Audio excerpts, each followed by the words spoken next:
बिस्मिल्लाहिर्रहमानिर्रहीम। अस्सलाम वालेकुम व्यूअर्स, कैसे उम्मीद करते हैं कि सब ठीक होंगे। शुक्र अल्हम्दुलिल्लाह मैं भी ठीक हूँ। तो व्यूअर्स, जैसे कि आप सब जानते हैं कि आपके साथ रेमेडीज और रेसिपी शेयर करती हूँ। दुआओं का भी एक सिलसिला शुरू किया हुआ है। माशाल्लाह से दुआएं हमारी ज़िंदगी में बहुत ही अहमियत की हामिल हैं और दुआओं के बगैर हम कुछ भी नहीं हैं। और दुआओं के एहतमाम के ज़रिए से ही हम लोग क्या करते हैं कि अपने जो हैं मामलात अल्लाह ताला से हल करवाते हैं, क्योंकि अल्लाह में कहते हैं कि मुझसे ही मांगो और सिर्फ मुझसे मांगो, मैं ही तुम्हें दूंगा। तो इसलिए हमें अपनी तमाम हाजात के लिए रब ताला से रुजू करना चाहिए। तो फिर आज की वीडियो जो है वो बहुत ही ख़ास और अहम है, क्योंकि हम अपने तमाम काम जो हैं वो किससे शुरू करते हैं। माशाल्लाह से सब जानते हैं कि बिस्मिल्लाहिर्रहमानिर्रहीम से हम लोग अपने काम शुरू करते हैं। और बिस्मिल्लाह के ख़वास जो हैं, खसूसियात बहुत ही ज़्यादा हैं, क्योंकि जब हम बिस्मिल्लाह से काम शुरू करते हैं ना तो शैतान बीच में से हट जाता है। क्योंकि शैतान जो है वो हमारे सारे मामलात में टांग अड़ा कर तो हमारे मामलात को क्या करता है, ख़राब कर देता है।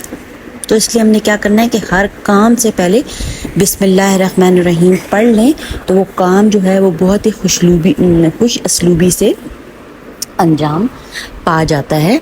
तो हमें इसलिए जो है वो बिस्मिल्लाह का एहतमाम ज़रूर ज़रूर ज़रूर अपने हर काम में करना चाहिए, ताकि हमारी ज़िंदगी में अल्लाह ताला की रहमतें, बरकतें और अनायतें शामिल हो जाएं। और जब ये सब चीज़ें शामिल हाल हो जाती हैं तो व्यूअर्स यकीन करें कि ज़िंदगी जो है वो माशाल्लाह से बहुत ही प्यारी और बहुत ही हसीन हो जाती है।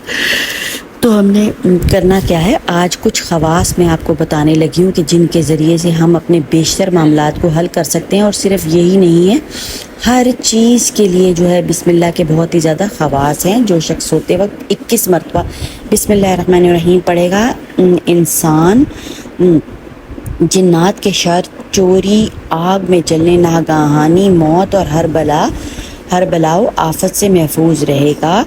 और नंबर 2 पे है जनाब, मजनून या असेब ज़दा पर 21 मरतबा पर कदम करने से असेब और जुनून जाता रहेगा। जैसे कि हम लोग कई जगहों पे जाते हैं, पिकनिक वगैरह मनाने के लिए जाते हैं, या ऐसी वैसी जगहों पे जब भी जाएं तो 21 मरतबा पढ़ के अगर दम कर लिया जाए ना, अपने ऊपर, अपने बच्चों के ऊपर और अपने मालो असबाब के ऊपर, अपनी गाड़ी के ऊपर दम कर लें, तो क्या होगा कि इन चीज़ों से हम बचे रहेंगे। क्योंकि ये चीज़ें जो हैं दुनिया में, आपने भी पढ़ा होगा कि 3 गुना ज़्यादा हैं जिन्नात की जो तादाद है। कुरान और हदीस में इस चीज़ का जिक्र है, तो हमने इसलिए इस चीज़ को मानना है। नंबर 3 है जी, जालिम हाकिम के सामने 50 मरतबा पढ़ने से जालिम के दिल में हैबत पैदा होती है। जब आप कोई जालिम, आप देखें जालिम शख्स वो भी है जो आप पे जुल्म करता है। वो आपके ऑफिस में भी स्कूल हो सकते हैं, आपके स्कूल में भी हो सकते हैं, कॉलेज में भी हो सकते हैं, यूनिवर्सिटी में भी हो सकते हैं, आपके घर में भी कुछ आपके रिश्तेदार हो सकते हैं जो कि जालिम हो। तो आपने क्या करना है कि बिस्मिल्लाहिर्रहमानिर्रहीम का एहतमाम कर लेना है। और फिर क्या होगा कि अल्लाह ताला ने अपनी हैबत डाल दी है, तो उससे भी बहुत ही ज़्यादा फ़ायदा होने वाला है। तो इसका भी एहतमाम कीजिए। तो नंबर 4 पे, अगर बारिश की ज़रूरत हो, बारिश ना होती हो, नियत ख़ास से 41 टाइम्स पढ़ना है, मतलब 41 मरतबा पढ़ लें। और नंबर 5 पे, अगर कोई शख्स जिस्मानी दर्द या सर दर्द में मुब्तला हो तो 100 मरतबा बिस्मिल्लाहिर्रहमानिर्रहीम पढ़ कर दम करे, सेहतयाब होगा इंशाअल्लाह व ताला अल्लाह ताला के हुक्म से। और नंबर 6 पे है, जिस वक्त अमाम जुमा, ठीक है ना, अमाम जुमे के दिन खुतबे के लिए मेंबर पर आए, तो आपने क्या करना है कि 113 मरतबा पढ़कर ख़तीब के साथ दुआ करनी। जब ख़तीब दुआ मांगेंगे खुतबे के मेंबर पर आके, वो मर्द हज़रात को पता होता है, जो भी वो टाइम होता है, मांग कर हक़ ताला से दुआए हाजित तलब करें, पूरी हो जाएगी इंशाअल्लाह ताला। एक तो वो महफिल ऐसी होती है कि मस्जिद में सब अहबाब बैठे हुए होते हैं, और क्या होता है कि 70,000 फरिश्तों ने अपने परों से उनको ढांपा हुआ होता है। ऐसी महफिल को, जिधर मस्जिद में जाकर नमाजी नमाज़ पढ़ते हैं और जिधर अल्लाह ताला का ज़िक्र हो रहा होता है, महफिल हो रही होती है, ज़्यादा सारे लोग जमा होते हैं, अल्लाह ताला का ज़िक्र व अस्कार हो रहा होता है, तो उस महफिल को 70,000 फरिश्तों ने अपने परों से ढांपा हुआ होता है। आप देखें कि उस वक्त की कितनी फजीलत है व्यूअर्स।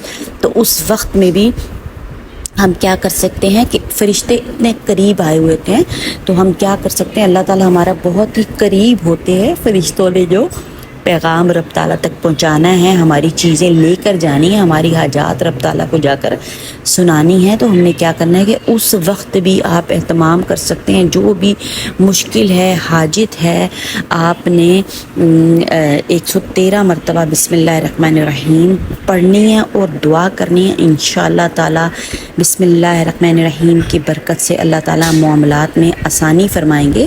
تو کوشش جاری رکھنی چاہیے ہمیں اپنی حاجات کو پوری کروانے کے لیے، رب تعالیٰ سے ہر وقت بس کچھ نہ کچھ جو ہے وہ آپ ذکر کرتے رہیں، کام کے وقت، فرصت کے وقت جب بھی ملے تو ہمیں اہتمام کرنا ہے، میں کہتے ہیں اہتمام کرنا ہے اپنی زندگی میں اللہ تعالیٰ کی رحمتیں، برکتیں اور عنایتیں سمیٹنے کے لیے۔ عافیت، سب سے بڑی چیز ہے عافیت کو حاصل کرنے کے لیے ہم نے کیا کرنا ہے کہ اہتمام کرنا ہے، اس کے ذریعے سے ہمارے مشکلات اور مصائب حل ہو جائیں گے اور ہماری زندگی خوشحال ہو جائے گی اور آخرت میں بھی ہمارا حصہ پڑ جائے گا۔ تو اگر آپ کو ویڈیو پسند آ رہی ہے تو چینل کو سبسکرائب کریں، لائک کریں، شیئر کریں، تاکہ میری آنے والی ویڈیوز آپ تک مل جائیں اور آپ کو ملتی رہیں اور کسی کا بھلا بھی ہو جائے۔